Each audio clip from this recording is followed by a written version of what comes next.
प्रथमे कड़ई रे तेल दबा। तेल गरम होला पर एटी कांकण को देखंतु मु पतला पतला करी काटी नेछि। एबे कांकण को दबा। कांकण रे लूण आ हळदी देई कांकण को एटी लाल लाल करी टिके भाजी नबा। लूण आ हळदी देई टिके परिबा को भाजिले परिबाटी अलणा लागेनी आ तरकारी रे खाइबा पई मध्य भल लागे। एबे परिबाटी को मु भल भाबे गोळागोळी करी एटी भाजी नेछि। एबे भाजी रखिथिबा कांकण को गोटे प्लेट को काढी नबा।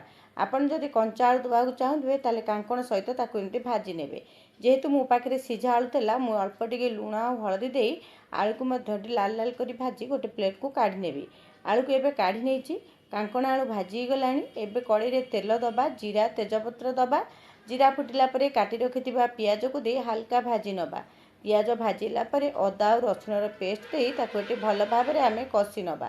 भल भाबे कसी नेला परे अल्प टिके पानी दबा। पानी देई मसला को गोळे नबा। तापरे गुंड मसला दबा। राग लंका गुंड, काश्मीर लंका गुंड, हळदी गुंड, जीरा गुंड, धनिया गुंड अल्प टिके मटन मसला देइछि। देकी मसला को एटी भल भाबरे आमे कसी नबा।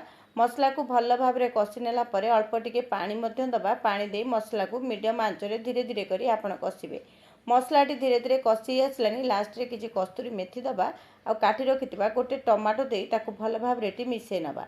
आ आवश्यक अनुसार लूण मध्य एटी दे दबा। लूण देई भल भाबे मिसेई एबे घोड़णी दे दबा। टमाटो को सिझिबा पई छाड़िबा। एबे गोटे मिनिट परे घोड़णी काढ़ी मसला को एटी भल भाबरे मिसेई दबा। मसला रु तेल बाहरलानी तमाने मसलाटी भल भाबे कसी जाइछि।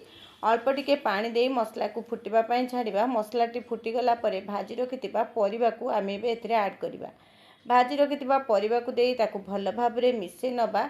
आ ताकू गोटे मिनिट खंडे आपण कसी हेबा पई घोड़णी देई छाड़ देबे। घोड़णी देई गोटे मिनिट पई कसिबा पई छाड़िबे। कसी होला परे गोटे मिनिट परे आपण घोड़णी काढ़िबे।